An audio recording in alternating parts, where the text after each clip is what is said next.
Today I'm hoping we can get the fox breeding in. So I have redesigned how to do this multiple times. There is no one right way. There's many ways you could do creature breeding and creatures using the farming framework. But I was trying to come up with a way that needed as few pieces as possible so people wouldn't feel overwhelmed by it. I made the templates already ahead of time, but let's talk about what we've got here. We have a producer base. It just has the geometry in it, and it does have a group inside of it that's used to control the spawn position of the producer, but that's entirely optional. These will be a player placeable object. Then we have the producers themselves. We have a female fox who will eventually give off the cub, and we have the male fox who will just give off a buff that will make the female fox start building her cub. Then we have the little house, which is going to have the placement area. This is how we're going to control how many foxes a player can breed. We don't want them to be able to just make tons and tons of them really quickly, but since they can only fit a few producer bases in here, we can use that to slow down how fast they can make more. And then we have the drop icon and the icon art, which I'm sure both need to be adjusted, but that's fine for now. Now, the last thing I have back here is just a hoop. It's nothing. It's not templated or anything. This is just meant to be a visual example so I can explain something to you. This ring has a default size of 1, like the cube. It's the same size. We can use that to estimate how big our buffs need to be. The buff setting is listed as a radius, and I believe it's in centimeters, whereas this object is like a 1 meter ring by default. If this is about the size I want the buff to broadcast around the male fox, so it'll actually be like this, around this guy, then I need the center point of the female producer to be inside of that ring. So I think this ring is big enough. It's got a scale of 3, so if we take the radius of that, that's 1.5, and then we multiply it by 100, so it's in centimeters. So that means that the buff size we're going to want is a buff size of 150. So that's the only reason the ring's here. It's just so that we could figure out how big to make the buff, and I could show you how I arrived at that number and that it's not just arbitrary. Let's just start setting this thing up and see how quickly we can get through it. Let's start with the producer base.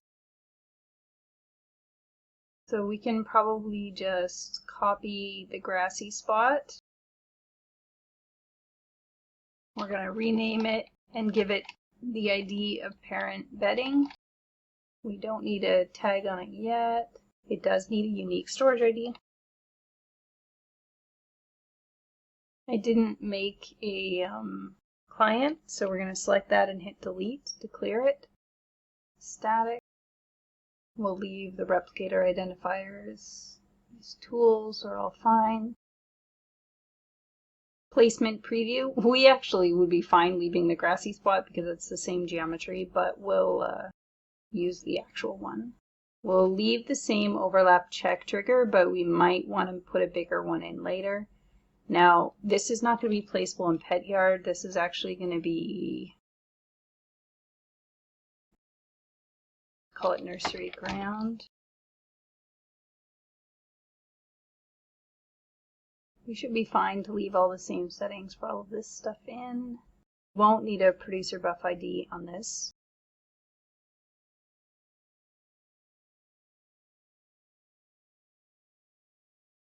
So the base type is going to be parent bedding. I was just jotting that down on a paper so I'll remember. Build rate is 1. We'll allow the producer removal, so that should be fine. The next placeable we need is this little house, but we're going to do one thing to it. Just minimize this for half a sec. We want to be able to place these beddings down inside of here so that we can put the foxes on them. That means that we need a placement area. So let's go get an example to follow for that. This was our example of that, right? The Pet Yard. And it had a custom property on it. Let's copy that. We need to de-instance this one so we can work on it. We want it right here. So I pasted that onto the folder that's got my ground inside of it.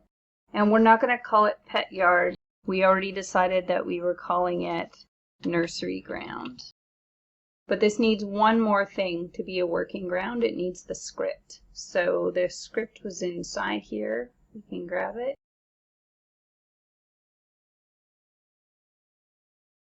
And I believe on the script, yeah, there's a reference. So you just drag this into that reference. Just drag this ground in. So that should now make the inside of this a placement area. The other thing that I wanted to show you when I did this one is just as a demonstration, say you wanted to make a placeable area that was terrain instead of a patch of dirt like this, you could still just use invisible geometry in the area that you want to be placeable. So if I force this on, the placement area is actually this red thing here. Okay, so that's done. Update template from object. Okay, so now we need to set that up as a placeable.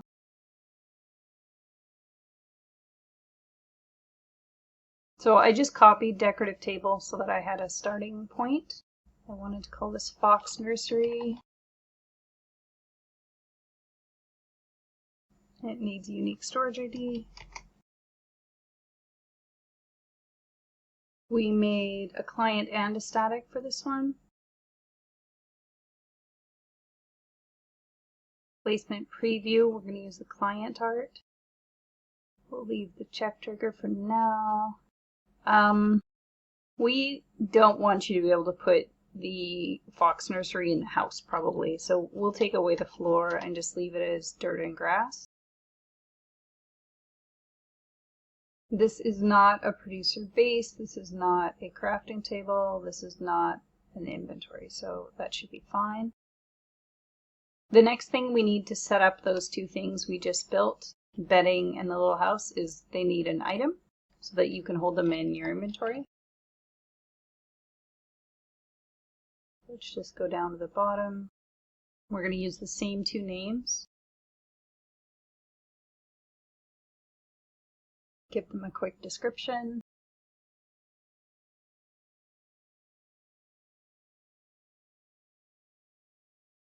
Should be fine to just use the same stuff there. Can drop. Parent bedding probably doesn't need a stack limit, but Fox Nursery will put a stack limit of 1. Okay, so here's where we need a drop template.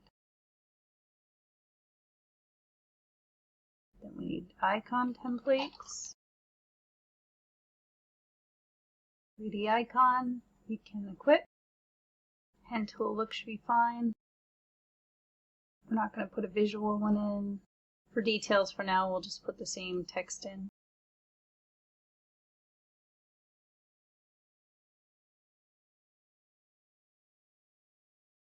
Okay, that should be fine for the items. For these foxes, we're not going to make a new item. We're going to use the existing foxes to plant those. So the next thing we need to set up is the producers, but let me just delete this fox pen.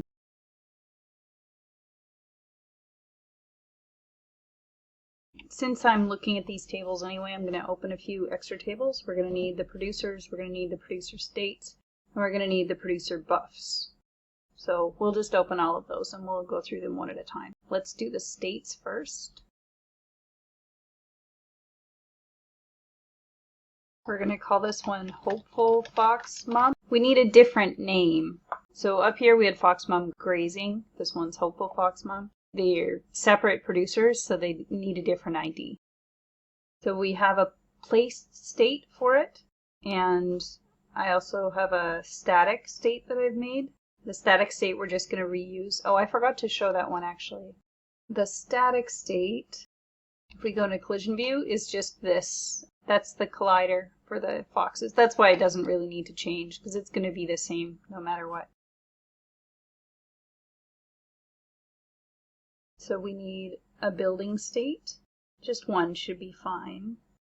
Again, leaves the same static. We need the ready state. And again, the same static. Now let's do the dad.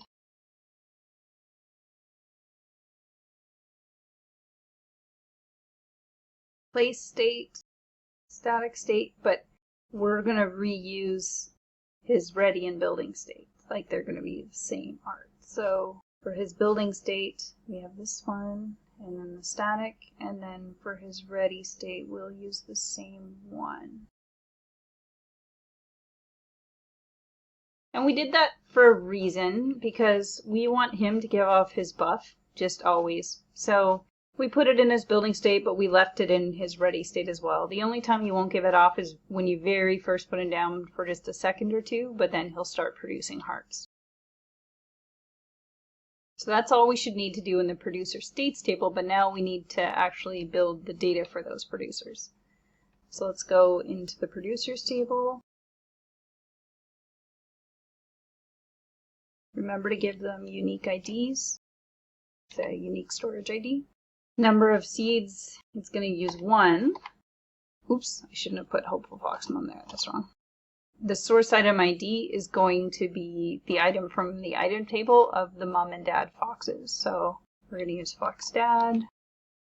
The reason we can do this is because the producer base is different. We can use the same ID on 2 different producer bases and grow 2 different producers. That's why you can use grapes on a wine barrel and ferment them into wine. But if you use grapes in a dehydrator, you could get fruit leather. So these are the same items that you used in the animal pen. Valid producer base types, that was the new thing that we just made. We decided we were going to call it parent bedding. That was over in the Placeable right here. Producer base type that we made this parent bedding into is parent bedding lowercase. Now build seconds. I want the dad to build pretty quickly because there's no real point to having him building, right? He just gives off the build all the time. So I'm just going to put like 1 second there. That's fine. The mom, I want it to take a little bit of time to have a baby fox. So even in our test, I think I'm going to do like 180 seconds. So that's 3 minutes. Only 1 collect. This one here, you're not actually going to collect at all. We'll put a 1 there, but he's not actually going to be collectible. Likewise, they're not going to rebuild. They are going to auto build. The mom's going to need a buff, but you still check auto build even if she's going to wait for a buff. The mom is not going to auto collect, but it is going to replace itself with a producer on collect, so it'll plant a new mom. You'll click on the mom, you'll get the baby back, and the mom will stay there so that she could have another baby if you wanted. So here's where we needed the producer states ID from here. We're not doing anything with expiry. Place tool, hand is fine. Remove tool, hammer's fine. But the dad, we don't want you to be able to collect it all, so we'll just put none. So that way he'll sit there in his ready state, and to pick him up, you'll have to use the hammer on him. The mom, you can just click with anything, and you'll collect.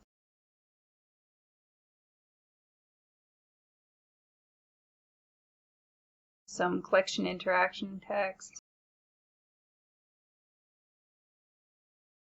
I would probably, if I was fleshing this out into a whole game, make a collect tool so that I wasn't using a hammer just for pets, like a leash or a cage or something like that, an animal carrier. We want the state that doesn't have the particle effect. That's just a place state for the placement preview. For the dad, it's this one. For the mom, it's this one. Hologram material. Setting it to green like all the other ones. So we need a collect sound for when you pick up the baby. For now, I'll put it to the GUI collect, but this would be a really nice place to build an effect that has like a really celebratory sound in it. Something that sounds like you've gotten something amazing and wonderful. That would be a good place to use a sound effect like that. Oops, I put that in the wrong spot. I wanted that in place effects. We don't want that. We don't collect the dad, so he doesn't need a sound effect. We could use a remove effect. You could, for example, do like a little fox bark or yelp or something when you pick it up. That could be cute. Drop on collect. Only on the mom. Drop behavior. So we do want you to be able to get the foxes back. You can't get them back by collecting them, but you'll get them back when you use the hammer to pick them up. The drop ID here is going to be the baby. We need a drops table.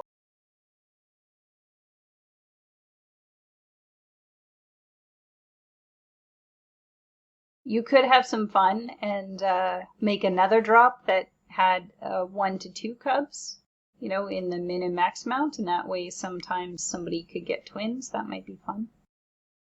But we're just going to use the same one we already have here. So in the drop IDs for the mum, there's the fox. But we need, much like those other ones that we did before, the fox mum grazing and fox dad grazing, we're going to put mum in these places so that if you collect her, you'll get the fox back. In the ready state, if you interact with it, it should harvest first and then drop it. For the dad, I think we might actually have to put him in the drops ID there, even though we're technically going to use the hammer to remove him, not collect him, but we'll see how that works. Some of this stuff you have to experiment with. Okay, that should be good for that. So now we're going to need 2 buffs. We're going to need fox dad nearby in, fox dad nearby out are going to be the 2 buffs we're wanting to do. So let's go set up those buffs. Let's go to the buff table.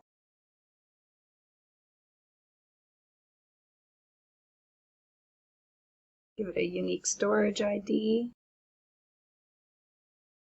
We'll just put a duration on it. I don't know if it would matter in this case. Max stacks we'll set to 1 for now. Okay, now we need to do the producer buffs for it. So this is where we use those IDs we just made up on the producer.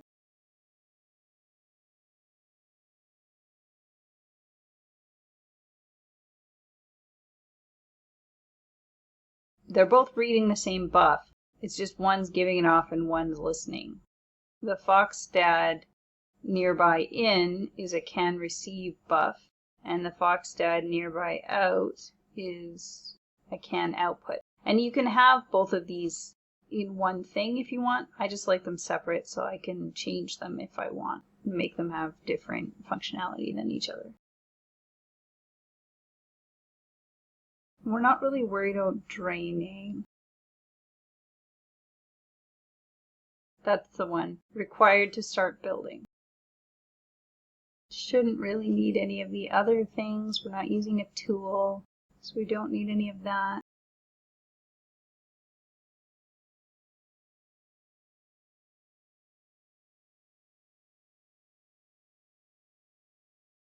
It's just an interaction text. I'm not even sure that's exactly what I wanted to say, but that's fine for now.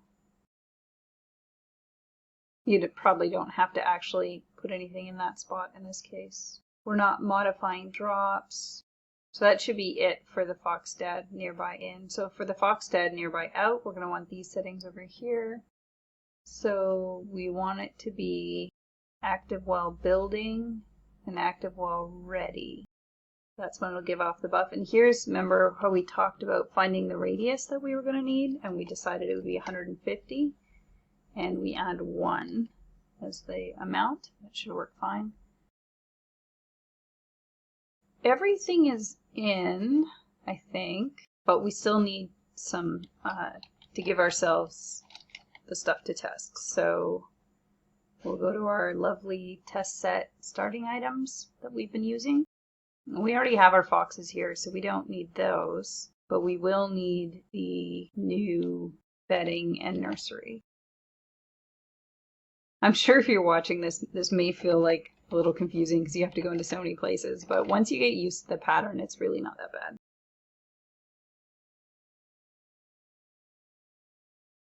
Okay, so that'll be them and starting items.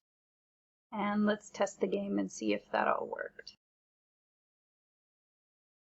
First, let's hit F1. Make sure we got the items. Probably enough space to put one out here, so let's try that.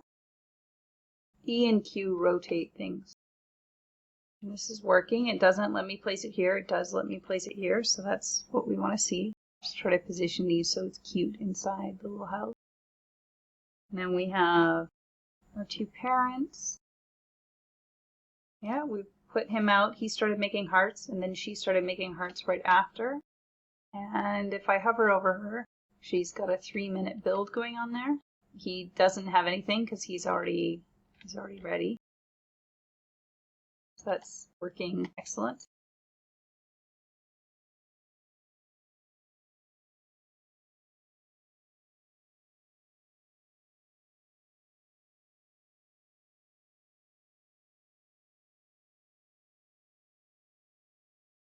So that worked. We got the cub, and the mom started producing again right away. You could stop this by auto-planting a producer afterwards that was like a mom recovering, and make that producer grow for 10 minutes before she could then have another pup. But we discovered a couple problems. One, because of the collision on this building, it's a little hard to get close enough to get the cub, so it's possible that you would have a drop that would be stuck inside. So probably want to make the house just a little bit bigger and change the collision to make sure that the player can always get the baby.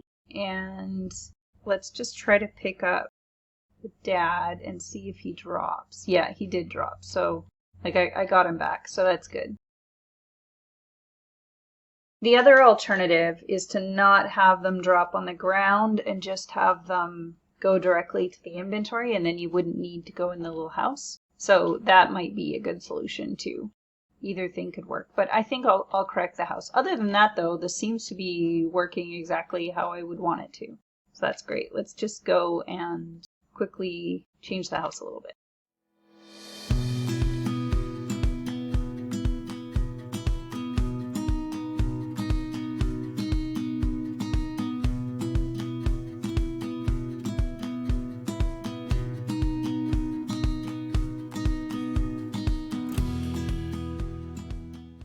Okay, let's just go take a quick peek and see what happens as far as if we can walk into the little house or if we have to make it bigger. So yeah, we can walk in now and get the baby if we need to.